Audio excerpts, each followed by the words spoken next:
And you. It's great to see everybody. Great to see you guys. To the theater.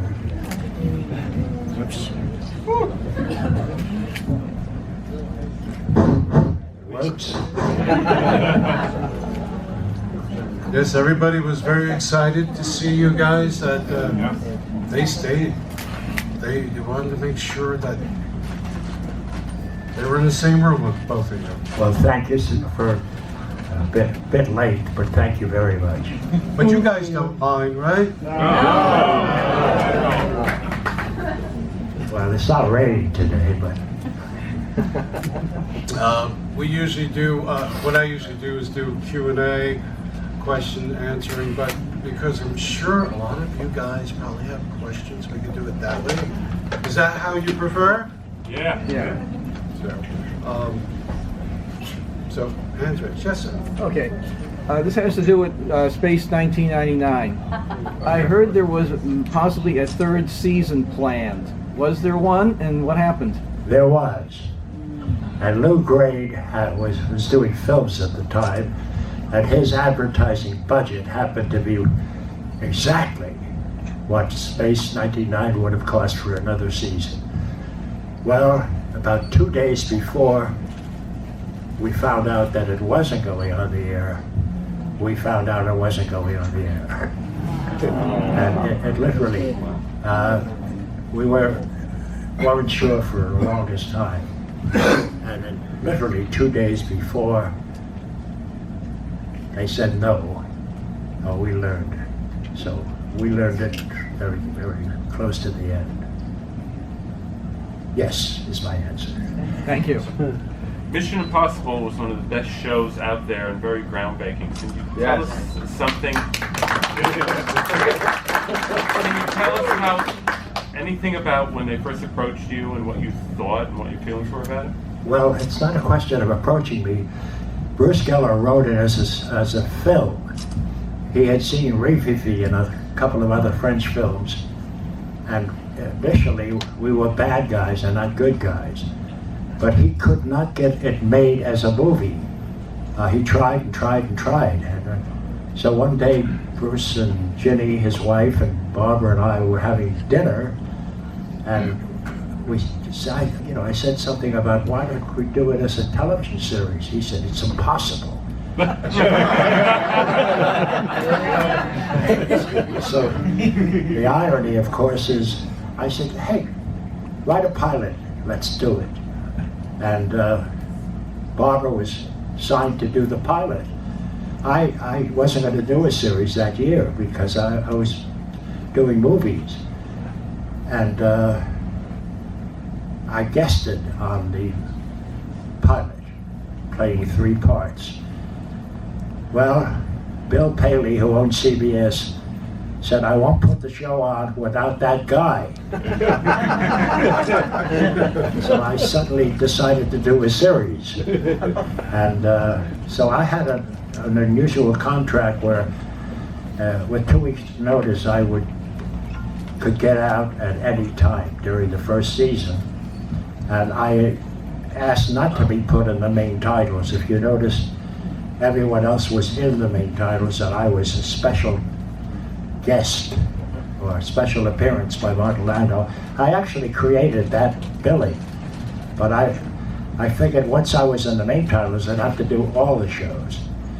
So I did 26 out of the first 28 shows the first season, and then because I was having such a good time I signed to do the second season, but I had the options to continue or not to. But all 3 seasons I stayed there. What show is better? Now ask her a question.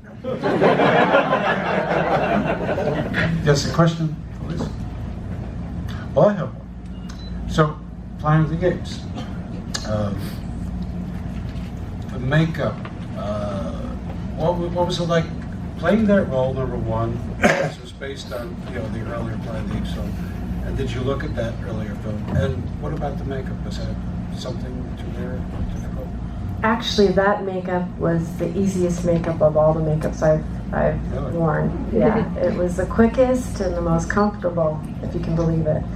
And the wonderful thing about that experience was I got to spend time with chimpanzees, and I got to work with body movement experts to teach me how to walk like an ape and move, and I had to practice a lot with the teeth, because if you wear those fake teeth, you're like, slurring your words. So it was a lot of fun because it was very physical, but actually very comfortable compared to a lot of other characters I've played.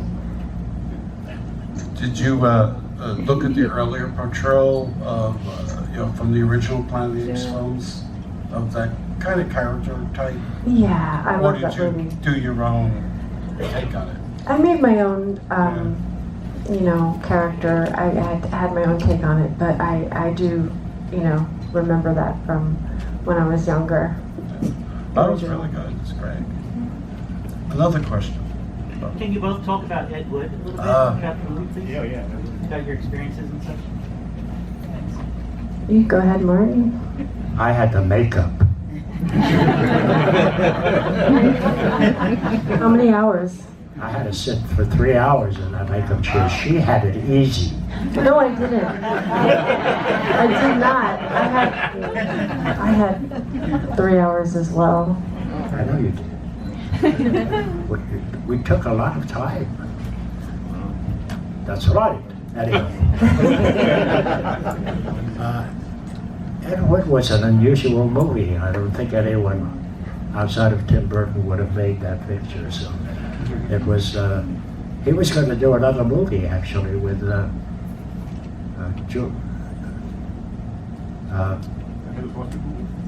what's that? He was going to do a Mary Stuart, a picture about Frankenstein's Mary Shelley? bride, and this script came along and he decided to do it. And I remember I got a call from Tim. I didn't even know Tim at the time. A direct call. I didn't believe it was him, actually. I remember he said, "This is Tim Burton" on the telephone, and I said, "Well, this is Thomas Jefferson."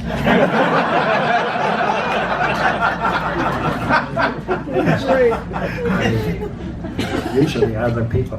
But he said, "A script is coming to your house. I'll either be at the studio or home," and he gave me his home telephone number. And sure enough, a script came, and I read it, and I loved it. And we talked after that. And you, of course. Well, that was also challenging for him because it was in black and white, and that was a big issue. Well, I never told you this, but we shot a couple of tests in color. And I remember Tim saying to me, "You want to see the rushes tomorrow, the dailies?" I said, "No, you go by yourself." And they were shot in color. And Tim called me and said, "It works pretty well." And I went to see it, and I hated it. It worked maybe 10% of the time. And then I went back home, and my fax machine was sitting in front of me, and I had taken some photographs in the makeup chair in color and put them through the fax machine, and they came out black and white. And I looked at it in astonishment. I said, "That's what's wrong. Lugosi never made a color movie. Ed Wood never made a color movie." And as I'm going through this, and this is true, the phone rings. It's Tim Burton.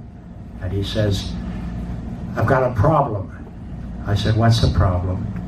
He said, "Mark Canton, the head of Columbia Pictures, doesn't want to do the movie in black and white. And I have to make this picture in black and white. This is brand new." Now, I just went through this in my head. He said, "You have an on or about start date, but it's going to take another month to get this picture made. Are you still on board?" I said, Yeah, yes. Because I literally had just gone through what he had come up with, which was he wanted to shoot in black and white, and it needed to be in black and white.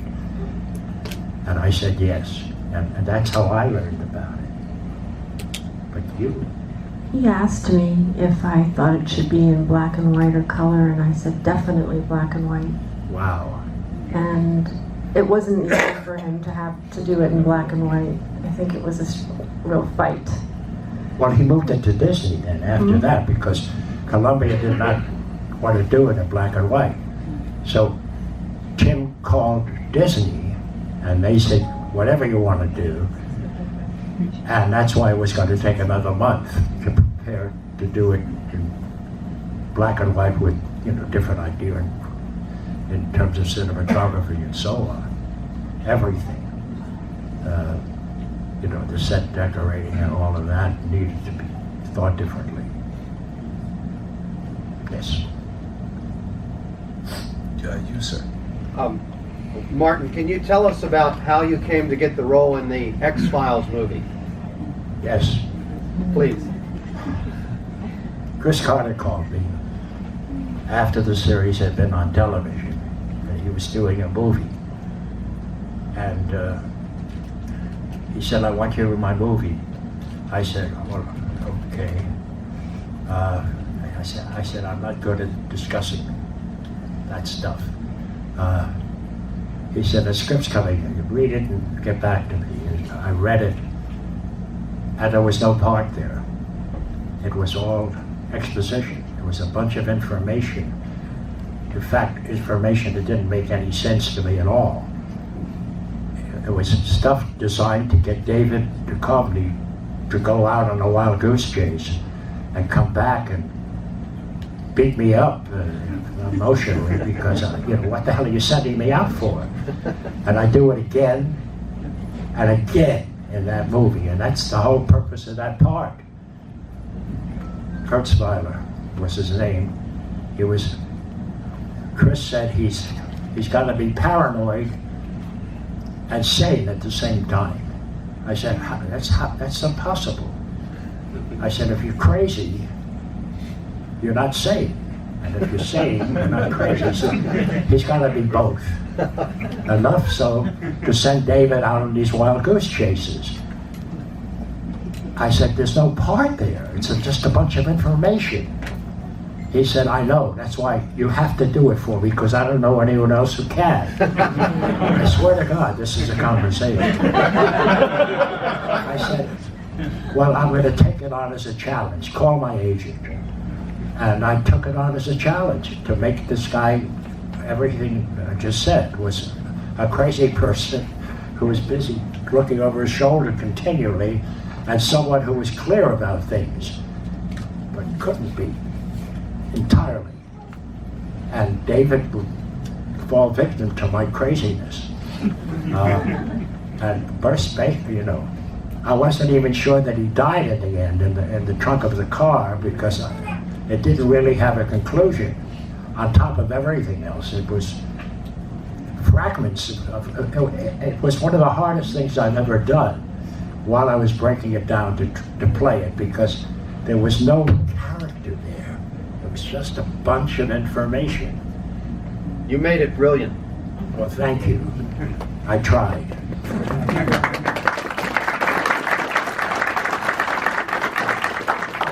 Too much applause, thank you. Yes, sir.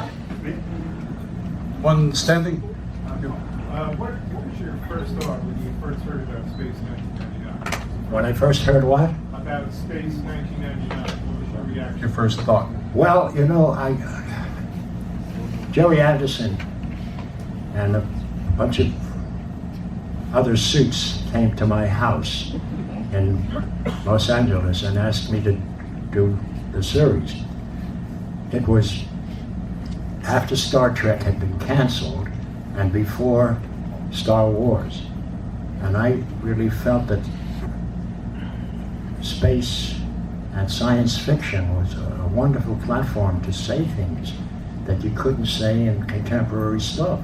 political stuff and ideas and all kinds of things. I had read and knew Ray Bradbury well, and Isaac Asimov. I read him, and I wasn't a fiend about science fiction, but I liked it, and I felt that it was a great platform in which to say pertinent things without offending anybody. Because if you're doing the streets of San Francisco, you can't really say things you feel deeply politically, because half the country's going to be against you in 10 minutes. I mean, witness this election we are having at the moment. It's like, I'm not sure I'm not watching Saturday Night Live all the time. To tell the difference between the two, I'm not sure. So anyway, I liked the premise, and it was a good time for us. We left Mission Impossible, and in an odd way, we had been blacklisted a little bit because Paramount lied about why we left Mission Impossible and some of that stuff, and the trade papers were printing lies about us, saying we were difficult and stuff which we weren't. We were having trouble getting decent employment. So we went to London. London Bridge is falling down. I mean, and we did space and had a great time and raised our kids there. They went to English schools, and it was good for us and time to get away from Hollywood for a little while. And that's a long answer. This gentleman standing up. Mark, I recently found out that you originally started out as a cartoonist for the Daily News.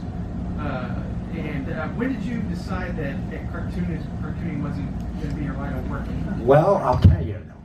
I did start as an artist, studied fine arts at Pratt Institute, went to the Art Student League, took classes, and I could paint and draw pretty well, and was hired by the News when I was still in high school. I lied about my age. I told them I was 18, I was only 17. I would do my high school homework on the train. I left James Madison High School in Brooklyn at 3 o'clock, got to the news building at 4 and worked till midnight and did my, I was insane actually. There was a fellow called Horace Knight who was doing the theatrical caricatures. I was illustrating Billy Rose's column, Pitching Horseshoes. I was only 17, 18 years old, but I could draw. And I drew, even in Billy Rose's column, I drew caricatures of Red Skelton, Fred Astaire, Judy Garland, Billy Rose. Anyway, a guy called Horace Knight, who was an older fellow, now I think of him as a kid, he was leaving the News to retire, and they started grooming me to become the theatrical caricatures. Now, the only other caricaturist in town was Hirschfeld of the New York Times. But the Daily News in those days had 3 times the circulation of the New York Times. I mean, it was huge. We were the biggest newspaper in America in terms of readership. About 5 to 6 million people daily, and about 10 million people on Sundays. And that's a lot of people for a publication. Anyway, when I found out I was going to be the new theatrical caricaturist, most people would have jumped up and down with glee, and I didn't. I said, oh God, doom. And I knew if I got that job, I'd never quit. So I quit. To this day, I can hear my mother saying, you did what? Because I didn't ask anybody, I just did it. And I joined the ranks of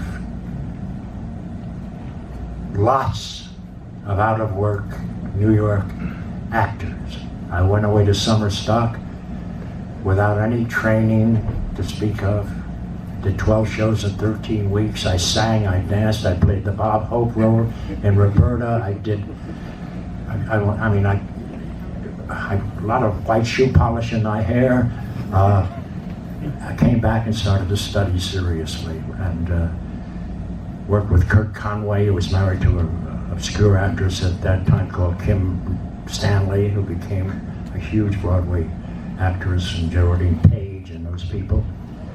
And then I auditioned for the Actors Studio because that was the place to be, to work with Strasberg and Kazan and those people. And that year, 2,000 people auditioned, and 2 of us were accepted, Steve McQueen and I. Wow. Which was, you know, I knew Steve. At the time, I didn't think of it as being that special, but in retrospect, it's like 2,000 people, and 2 people accepted? Wow.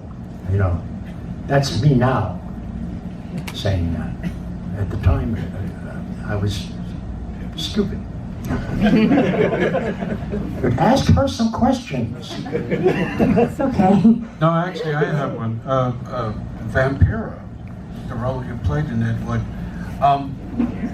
What was involved with the research that did you do any research for that character? Try to get to that character, or did you just watch as much video as you could of what she did? I did. I watched a lot of video and read about her, and I was lucky enough to meet her and spend some time with her and ask her about what she did to create the character. She was inspired by Charles Addams, and she would tell me things that she did to get her waist down to 16 inches. Like, she'd wrap it in like rubber and put papaya powder on it, and so I trained for months before actually doing that role. For about 3 months I trained in corsets because I wanted my waist to be really small like hers, and just get her, embody her essence, and make her my own as well. Tim wanted me to, you know, take a little bit from her, but also, you know, bring my own inspiration into the character. How did the papaya powder work into that? I'm curious. I didn't do it. Oh, yeah, okay. No, but that was one of the things she told me that she used to do. Maybe like a secret. Enzymes, I guess. Enzyme. Yeah. Hi, I have a question for both of you. First, Lisa, when you did Mars Attacks, you have to just clarify this for me. Somebody told me you were dating Tim at that time, were you? We were together for 10 years. See, I didn't know. I didn't know if it was a rumor or, you know. They were together for 10 years. Wow. Yeah. No, because we just saw him at a book signing last week at Barnes & Noble, or a week before. Martin. Yes. First, I want to say you look great, but I missed the little dimple in your chin. Well, that wasn't my dimple. I also had bigger ears. I mean, it was a makeover to improve me. Yes. I have to tell you, I just retired. I taught at James Madison High School in Brooklyn 30 years. Wow. Yeah, wow, and I'm not crazy. Thank you. Well, you know, At the high school. Bernie, who ran for president, he went to Madison. And Carole King, I believe, Carole also. King went there. And Ruth Bader Ginsburg. A lot of people went there. Wanted to get out of there. But my question, I do have a question though. When you did film Ed Wood, Yes. did you ever meet Bela Lugosi? I never met Bela. I met Karloff, interesting. I never met Bela, no. But I saw a lot of his movies, and Tim kept sending me. I was doing a movie called Intersection with Sharon Stone and Richard Gere up in Vancouver. And if you saw that movie, you know I had a lot of time to look at videos. So I watched a lot of Lugosi. and became a huge fan of his. I even saw a movie called Bela Lugosi Meets the Brooklyn Gorilla. Has anyone seen that film? You know, they say that Ed Wood's pictures are the worst ever. This picture, I mean, there's a Martin and Lewis look-alike, a guy who sings and a guy who does spastic humor, and then there's an old man in a castle injecting monkeys with a serum that turned them into a man in a terrible-looking gorilla suit. The next day, Bela Lugosi, and my heart went out to him because he is so serious and so working so hard in this terrible movie that I can't even tell you. I mean, I cried for it, and that kind of won me over. And when that was probably the worst film I've ever seen. And Bela Lugosi was in it, of course.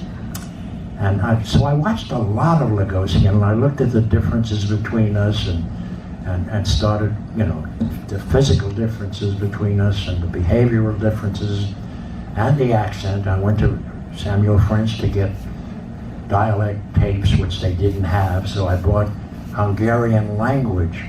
I learned how to speak Hungarian and where the tongue would go. It's hard to lose a Hungarian accent. I mean, the Gabors, I've been here, they sound like they just got off the banana boat. And I remember when I first came to Hollywood, a guy called Joe Pasternak, the producer, came from Hungary, and you needed, you couldn't understand him. I mean, I sat in his office saying, "What?"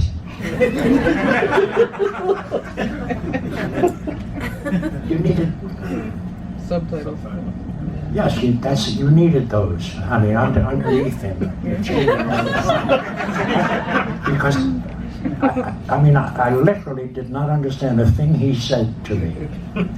And he was a producer. He produced all the Diana Durbin movies. And anyway, Hungarian is a hard language, so I took it seriously. And Peter Medak, who's a Hungarian, after Ed Wood, I got nice reviews, but he called me and he was the director that I worked with in England, and he is Hungarian. And he said, "Martin, you did a very good Hungarian." And I said, "Really, thank you." He said, "You know why I liked it?" I said, "Why?" He said, "Because you aren't an actor trying to do a Hungarian accent, you're a character trying not to," which is exactly what I did. I learned how to do it, and then I tried not to do it. And that sounds crazy, but it's the way I work. I mean, I have odd ways of thinking about things. I mean, people don't try to cry, people don't try to laugh. It's how you try not to. I mean, drunks don't try to get drunk. They try to get drink, but they don't, no one tries to be drunk. A drunk wants a nightcap, so he wants to make sure that the bartender will give him another drink. So getting that last drink to his mouth without spilling it is a job. and that's the most studied thing in the world, is watching a drunk put a full glass of liquor up to his mouth. It takes half an hour sometimes.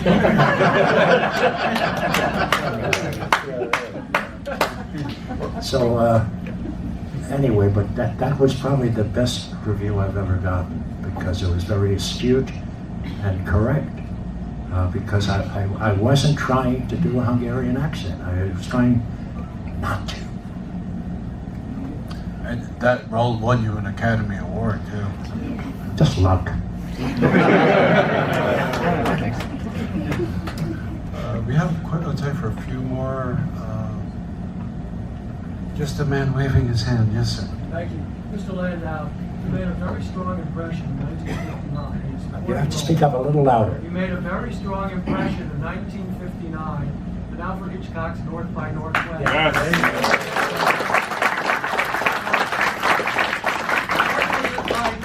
of Alfred Hitchcock. What are your memories of Alfred Hitchcock? Well, again, I'm a little nuts. So it was written, that role was written as a henchman. And I chose to play him gay because he had such a vengeance and a desire to get rid of Eva Marie Saint that I felt it was a great choice. And everyone I knew told me not to do it, saying, you know, everyone will think you're gay. And I said, I'm not gay. And even if they think I'm gay, so what? I mean, you know, what the hell, you know. But it was such a logical choice. I felt, you know, if I'm just another henchman, getting rid of, but I played it as a homosexual, ever so slightly, because I figured if they didn't get it in Boise, Idaho, they would get it in New York or Chicago or wherever. People were a little more sophisticated, and I was very subtle, but James Mason, to the day he died, hated my choice because it made his character, Van Damme, bisexual. I mean, the most often asked question of James Mason, and he became a friend of mine, was Van Damme, the character you played in North by Northwest, bisexual? And he said, no! Damn it, no! He said there was nothing he could do about it. Hitchcock loved my choice. And a lot of people said, you'll never work again in film. Well, that's not exactly true. But the bottom line is, I did play it a little unconventionally for the time because, you know, most homosexual characters in movies at the time were extended and caricatured, like you know, Arnold Pangborn and those people. You know, they were kind of caricatures, and I played very subtly and seriously. Yes, your hands up. Okay. You were also in the movie Cleopatra, playing a Roman officer. For the longest time. Could you tell me something about the production on it? Because I heard it went on forever almost. Well, the budget for that film was $11 million when I started, and wound up costing $42 million, which at that time was more proportionate than even Titanic was years later when it cost more. And I came in with Joe Mankiewicz, and Tommy Mankiewicz said, you know, because Ruben Mamoulian started to direct that movie in London with Elizabeth Taylor, Stephen Boyd, and a whole different cast.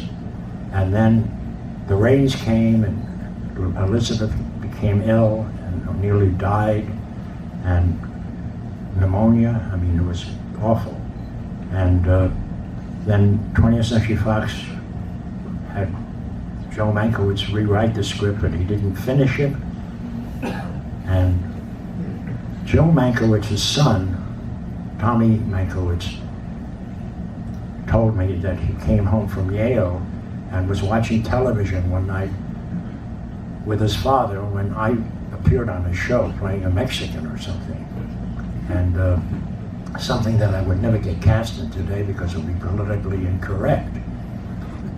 Young actors, I mean, I had a lot of very kinds of roles in those days, including American Indians, you know, Native Americans and all kinds of stuff that I would never get a chance to play today. But Joe Mankiewicz saw me and he said, hey, I like that kid. And he said, I'm going to use him on my next picture. And he didn't know what his next picture was.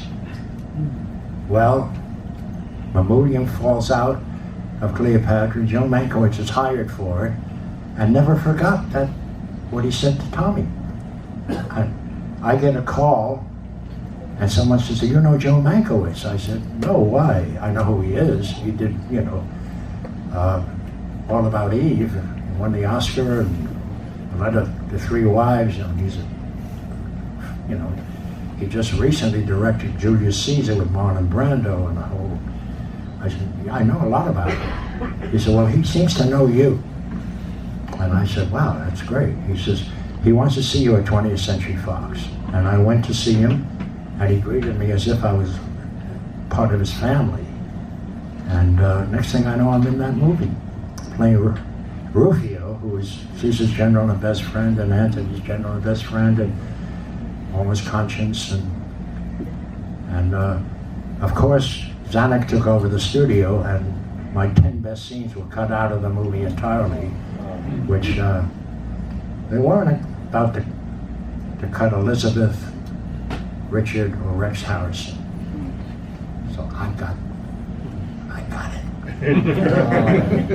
got it good. So my 10 best scenes were taken out, and because I remember they were talking about an Oscar and stuff, and it didn't deserve an Oscar after the cuts. But that's, life. The original picture would have been 6 hours long. 3 hours for the first part with Caesar and 3 hours, and they cut it down to 4 hours total, which was 2 hours for the first half with Rex Harrison and 2 hours with Richard Burton. And I go right through it, but less sizable role, however, and I'm less there. Anyway, that's a long answer again. It was a long movie, it deserved a long answer. There's a hand waving. You in the back, sir. What? You mentioned Steve McQueen. Can you tell us something about Nevada Smith? Well, Steve McQueen and I got into the Actors Studio the same night, so I knew Steve. It's, Jimmy Dean was my closest friend, and Steve McQueen was another friend of mine. I mean, I knew Johnny Cassavetes and Sidney Pollack as actors in New York. In those days, we all were running into each other all the time. And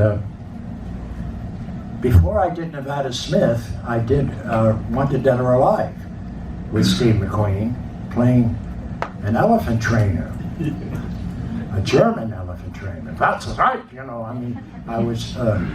I saw it recently and was reasonably embarrassed. But Steve and I went back a long time. So when I was cast by Henry Hathaway in Nevada Smith, Steve and I were pals. And there were interesting things at that time too. I mean, I remember that Steve's barber was Jay Sebring, who was at that time going with Sharon Tate before she married Roman Polanski.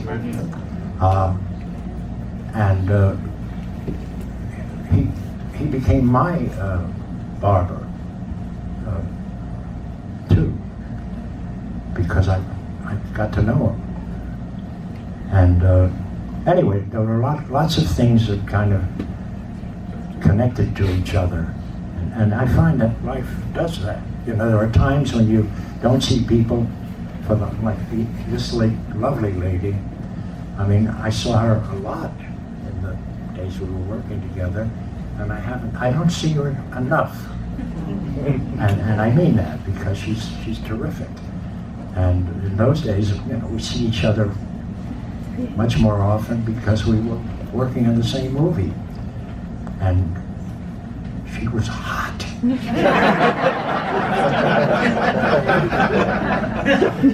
She still is, But you got a hand up. Yeah. My question is for both of you. As you were reading the Ed Wood script, were you kind of surprised about the things you learned about Ed Wood and Bela Lugosi, or these things you kind of already knew about?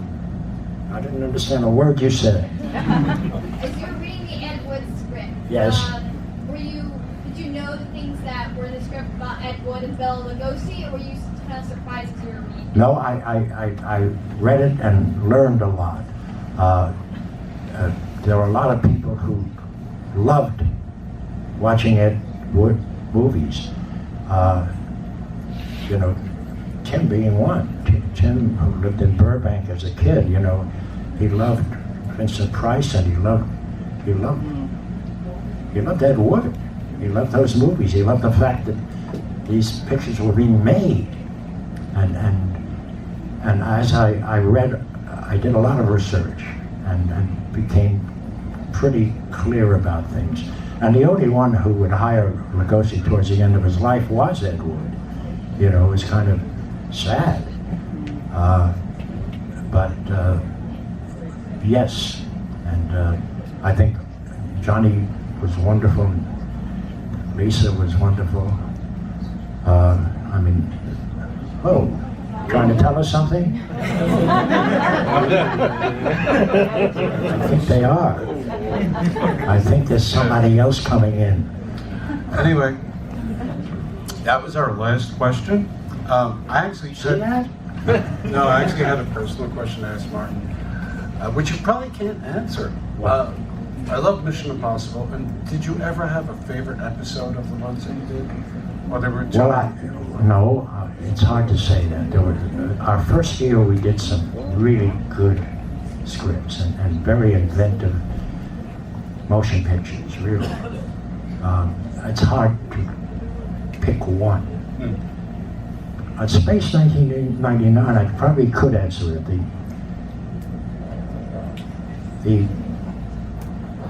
The show where God is a woman, and Barry and I empty a bottle of old brandy and philosophize. That was a great show. And we were heading towards more of those before they hired a producer who didn't get it. And then we were at the mercy of much more mundane scripts. And, you know, things sometimes get better and sometimes get worse. Thank you so much.